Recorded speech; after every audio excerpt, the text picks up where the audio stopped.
Welcome back. It's Lala Mayera, and this is the part two to episode one, where I'm going to be diving into some things, some celebrity entertainment, and some real good girl talk. So, over the weekend, a lot went down, and I'm going to cover the Paris Fashion Week. I'm going to be talking about Blue and Krishan.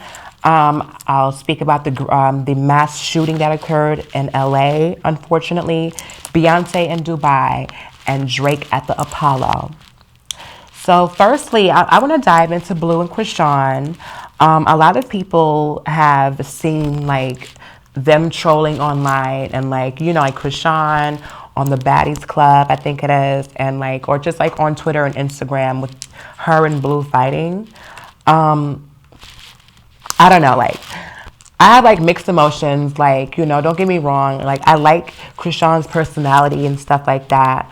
But in regards to like being an influencer and constantly putting out a certain behavior like really shouldn't be like pushed. Like I don't know what agenda these blogs and like these networks have, but they're trying to like push off like this domestic violent agenda on like our younger generation. I feel like if you like really think about it, because they're trying to make it normal for like domestic violence. Like she hit him in the back of the head with the Henny bottle. Like I don't like that's just kind of crazy to me. And but somehow it's making headlines and people are really like engaging with that kind of stuff.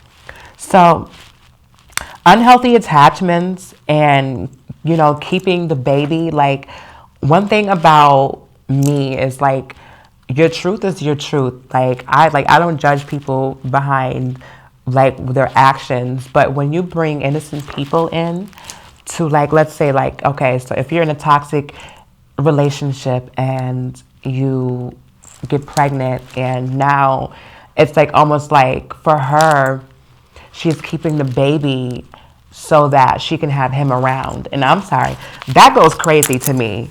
Like, I don't know about y'all, but like, I know that happens a lot, but that really needs to stop. Like, you can't trap anybody who doesn't want to be there, even like with the child. That's why so many, kids get raised without like their dad, or just like really bad parental value. Like, I don't know. It's kind of crazy for me to see how people are being praised for being toxic and like making that like a theme to go by. I don't know.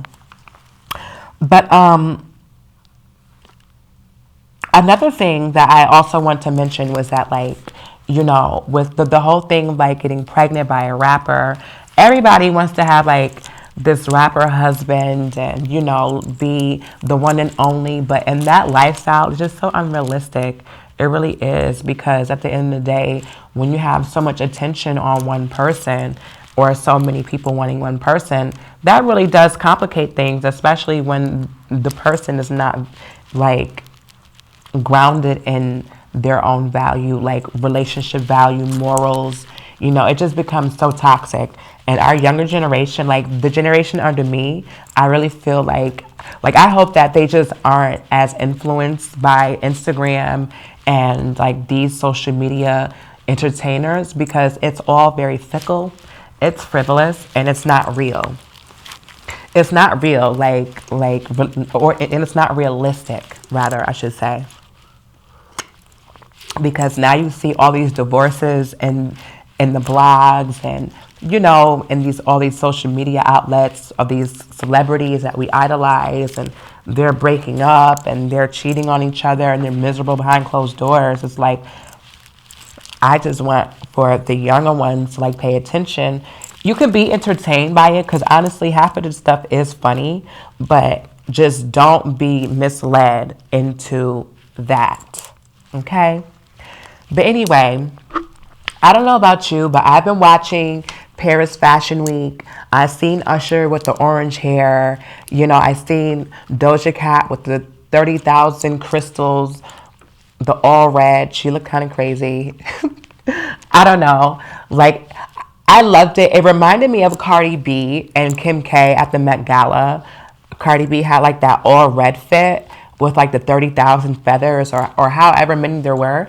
And Kim K had like, she was covered in all black. I'm going to be putting pictures in the edits so that you guys can see what I'm talking about. But I think that it was very camp. A lot of people had like very much mixed emotions behind Paris Fashion Week. I don't know why. Like if you know fashion, you know that people are experimenting with new things. You know, people are trying out, you know, new trends and stuff. So the lion head that Kylie was wearing, and I don't know how to pronounce her name. I think it's I don't know, Irana. Irana, I think her name is. Kylie and Irana, they both wore the lion heads. I thought that Kylie looked sickening. I can't even lie. Like, Kylie looked really good with the all black, and she had the golden toe shoes. Very much couture. I loved it. And then Doja Cat, she was giving very much camp. Like, if you studied, like, the camp culture and camp style, Doja Cat nailed it. 10s across the boards, mamas. It's definitely 10s across the boards. Because not everybody's going to get it. And it's very much showing on Instagram, because I've been all in the comments just kind of seeing, and like most of the outlets are covering Kylie and Doja. But they're like trying to say that Doja just looks crazy. She's falling off. I don't think that she's falling off. I think that she's very much, she has the finances now and the platforms to where she can explore different different parts of her personality and make it come to life. Not everybody can actually fulfill their fantasies by doing 50-inch hair or coming outside in blue body paint with orange hair. Like, the fact that she was able to nail it though was sickening. Like, I would love to be able to do that. So like I said, the 30,000 crystals was very much good to me, because at the end of the day, couture, glamorous fashion, bring it to the next level, because really that was the next level. Stuff like that is going to be imprinted in, you know, like fashion history. Like, that would go in a museum, just like how Rihanna's Met Gala's coat, like a couple of her looks, and just like Kim K's and a few others, their stuff is in fashion museums in New York City and across the world. Like, that's so sickening. Now, who else was watching the concert in Dubai this weekend? Because I know I was. Even though they said that it was a no phone event, there were still people like recording and stuff, and Beyonce was levitating. She had the illusions going with the girls behind her with like all the hands. It was giving me very much Indian, Hindu, very like full of culture, especially for where she was in Dubai. She was opening for the new hotel, the Atlantis Hotel in Dubai. And I must say, that was a game changer. Like, that whole set was a game changer. Like, the set design alone was amazing. Like, one thing about me is I love architecture, I love design, I love fashion, and I just really feel like she and all the creators behind that really embodied just that. Like, it was very clean. It wasn't too much, but it was very over the top. And I think that, you know, she's really bringing, like, changing the game. Like, she's been doing it these past, like, almost like, for me, past 10 years, as far as her evolving as an artist and her tours and her shows and, like, you know, the concerts. Definitely outdoing herself each and every time. Kudos to Beyonce. So, another thing that got me though as well is that not only that the fashion and the set was amazing, but her vocals, oh my goodness. I'm going to insert a video of her levitating and doing the Drunken Love ad-libs, where she was like just going, like riffing and just letting her voice just go. That was amazing. It was amazing. Her and Blue Ivy were performing side by side, and it was just, you know, like Blue was looking at her mom with so much respect and just curiosity, and it was so much that I seen and that I was so happy to witness, because at the end of the day, not many people can say that they opened a huge show in Dubai with their mother. Okay. And I seen that Beyonce had to like kind of tap her because Blue was getting a little carried away with the choreography. And now you guys know that Dubai has very strict laws, especially against women. You can't be too provocative. You can't, like, certain gestures, like I don't believe that you can do. So Mama Love gave that little tap, like, all right now. But the look that Blue gave to her was just so adorable. I was like, oh. But I think that Blue's gonna be a performer when she gets older. And I wasn't expecting that. I wasn't expecting that coming from Blue. Like, I thought that she may have been like kind of like how Mariah Carey's twins are. Like, they're very laid back, but you can tell like they're not performers. But after the this show, I was like, oh, okay, Beyonce is raising a performer, as she should though. I mean, it's B. Like, let's be realistic. So another thing that also stood out to me in the show was the symbolism.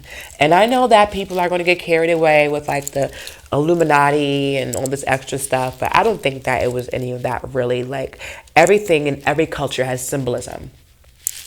Everything has symbolism. It doesn't matter, but I do like that she incorporated the culture from where she's at into her performance.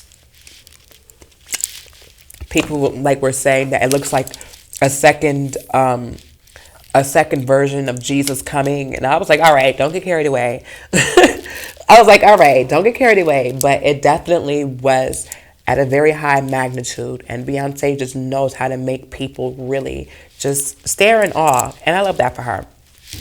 Vocals were on point. Set and the look was amazing. The fashion was also amazing.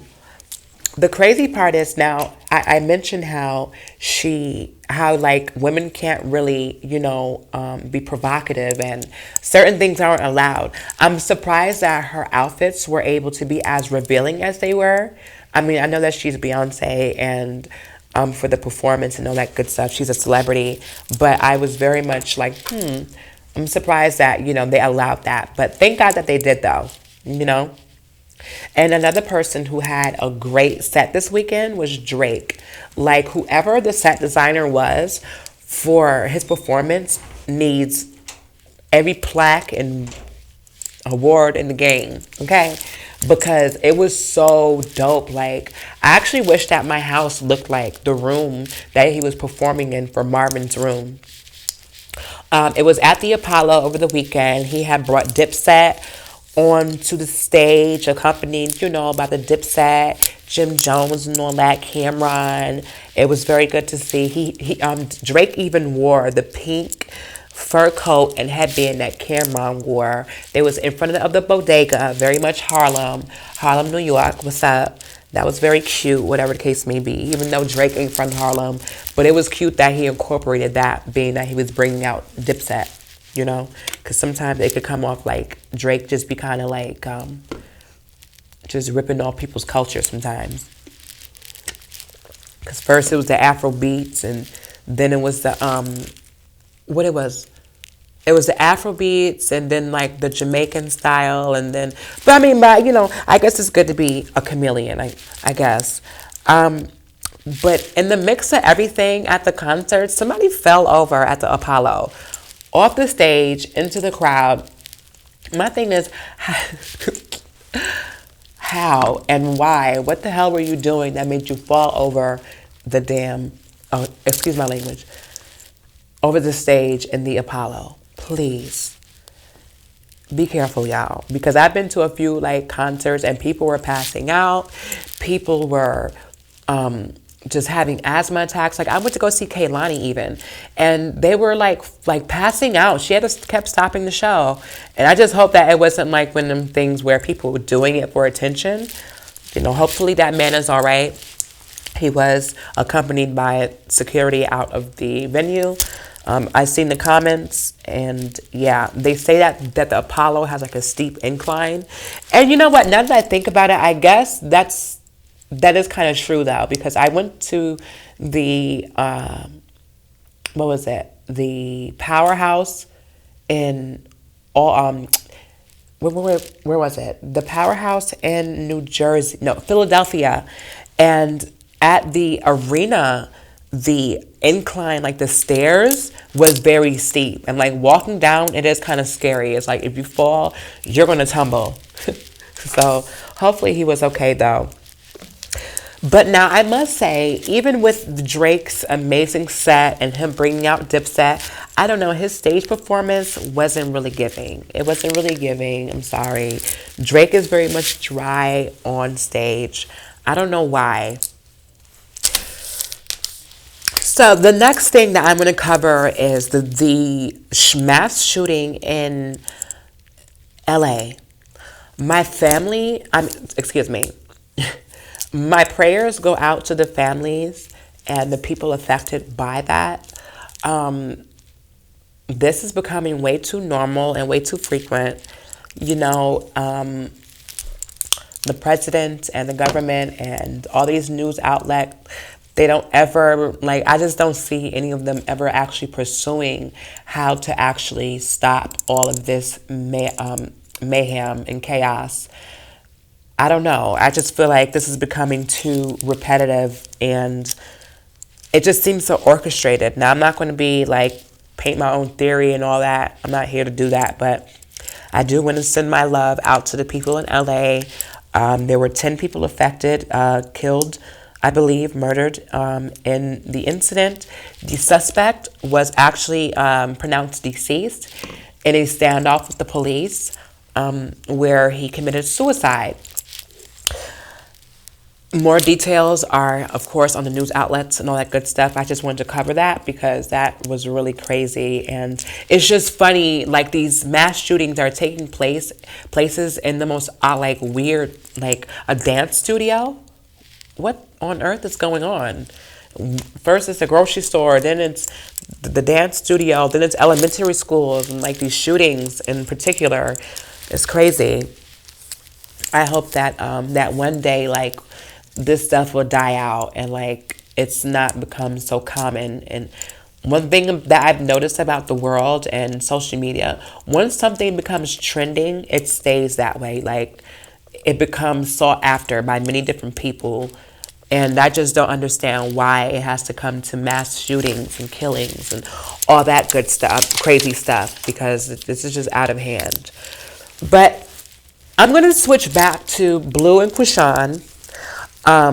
Like I said, they are just, I don't want this to go on without people understanding that you have to know when to leave certain toxic situations. You have to know when to trust your gut instinct. Many of us have been in predicaments where something in our minds told us that something isn't right, and yet we still ignore that and push forward. And why is that though? Like, why do we ignore our intuition that tells us, yo, like something ain't right? You know, like I've done that many, many times. And I know for a fact that Chrisean, like dealing with somebody like him who seems like he's a gaslighter, you know, he seems like he's very manipulative. But hey, I don't know what they have going on behind closed doors. I can only see from, you know, my own perspective. And I resonate with her in certain aspects of their relationship, but it just comes a time where you have to like actually like get out, like, you know, because toxicity is not cute. And I watch the blogs and I see that they really idolize Blue and Rock and are always trending behind their toxic relationship. But I find it crazy that it may seem entertaining. But like, when did it become okay to violate your loved ones to such an extreme level consistently? And why is this agenda being pushed on our communities?